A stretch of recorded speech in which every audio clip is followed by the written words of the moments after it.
रोज रोज त्याच प्रकारचं जेवण करण्याचा अगदी सगळ्यांनाच कंटाळा येतो। मग अशावेळी काहीतरी हॉटेलसारखं किंवा ढाबा स्टाईल पद्धतीचं जेवण करावंसं वाटतं, परंतु रोज काही हॉटेलमध्ये किंवा ढाब्यामध्ये जाणं तर शक्य नाही आहे।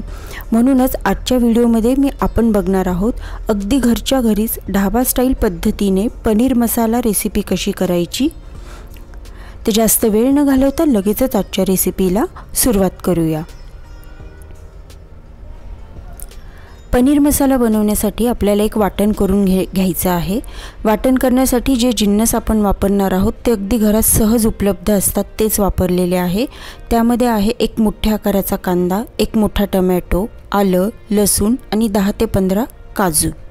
तर सगळ्यात आधी इथे गॅसवर एक कढई घेतली आहे, त्यामध्ये 3 ग्लास पाणी घेतलेलं आहे आणि त्यामध्ये आता हे कांदा आणि टोमॅटो जे आपण मोठे तुकडे करून घेतलेले आहे ते टाकून घेतले।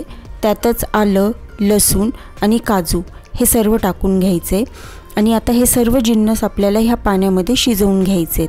तर कांदा असा ट्रान्सपरंट झालेला पाहिजे आणि जो टोमॅटो आहे तोही चांगला मऊसूत असाच शिजला पाहिजे, तोवर आपल्याला हे सर्व पाण्यामध्ये शिजवून घ्यायचे।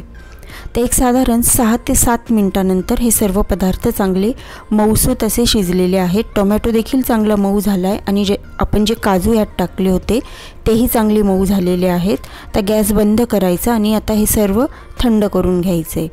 थंड करून झाल्यानंतर आता हे सगळं एका मिक्सरच्या भांड्यात काढून घ्यायचं। पाणी यात घ्यायचं नाही आहे, फक्त जे बाकी कांदा, टोमॅटो आणि काजू वगैरे आहे हे सर्व मिक्सरमध्ये टाकून त्याची फाईन अशी पेस्ट करून घ्यायची। आता इथे आपण काजू वापरलेले आहेत, त्याच्यामुळे जे वाटण आहे ते इथे पांढरसर कलरचं दिसतं। कढईमध्ये इथे 2 चमचे तेल घेतलेलं आहे, त्यातच 1 चमचा तूप टाकून घ्यायचे। तुपाऐवजी तुम्ही 1 चमचा बटर देखील टाकलं तरी देखील चालेल।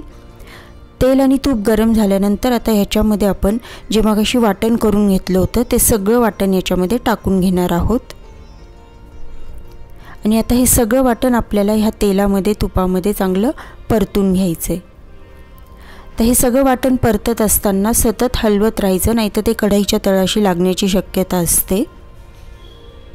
तर सगळं वाटण आपल्याला चांगलं तेल सुटेपर्यंत परतून घ्यायचे। आता ह्या वाटणाला चांगलं तेल सुटलेलं आहे, याच्यामध्ये आपण आता जे पावडर मसाले आहेत ते टाकून घेणार आहोत। तर त्यात सगळ्यात आधी इथे टाकून घेतली आहे हळद, त्यानंतर याच्यामध्ये टाकून घ्यायचा आहे स्पेशल मसाला। तर हा मसाला व्हेज नॉन व्हेज असा सगळ्या भाज्यांसाठी चालतो आणि हा मसाला कसा करायचा ह्याचा व्हिडिओ मी ऑलरेडी आपल्या चॅनलवर पोस्ट केलेला आहे। तुम्हाला जर बघायचं असेल तर डिस्क्रिप्शन बॉक्समध्ये त्याची लिंक दिलेली आहे। तर तो मसाला इथे मी 2 चमचे टाकून घेतला आहे। त्यानंतर साठवणीचा जो काळा मसाला असतो तो 1 चमचा टाकला आहे आणि लाल मिरची पावडर अर्धा चमचा टाकलेली आहे। तुम्हाला कितपत तिखट हवे त्यानुसार पावडर मसाल्यांचं प्रमाण कमी किंवा जास्त करायचं। पावडर मसाले ह्या वाटणामध्ये चांगले मिक्स करून घ्यायचे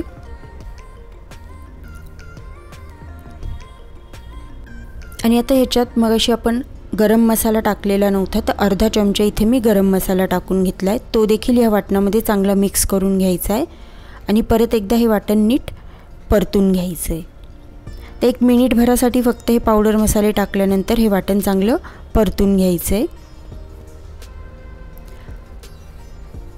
वाटण चांगलं परतून झालं की आता याच्यामध्ये आपण टाकणार आहोत पाणी।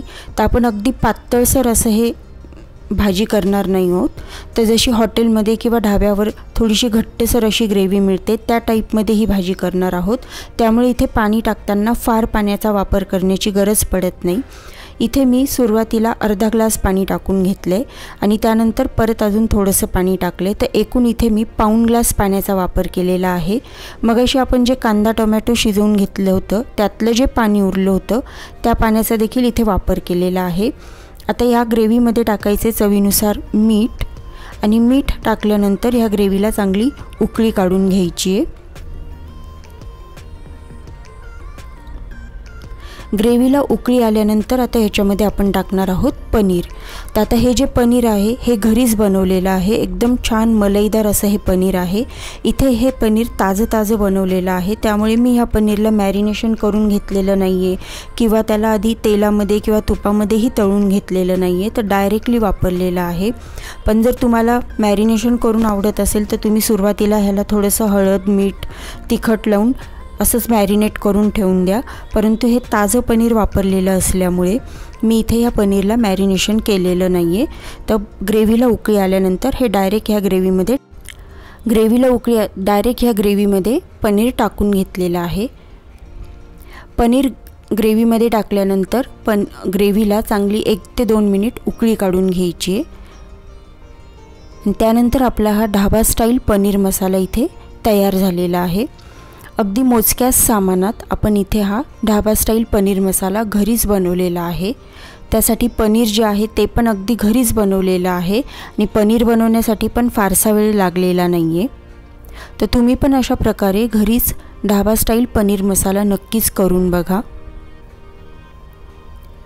व्हिडिओ जर आवडला असेल तर व्हिडिओला लाईक करा, शेअर करा, कमेंट करून सांगायला विसरू नका आणि चॅनलवर जर नवीन असाल तर चॅनलला नक्कीच सबस्क्राईब करा। परत भेटूया पुढच्या नवीन व्हिडिओमध्ये। तोपर्यंत धन्यवाद।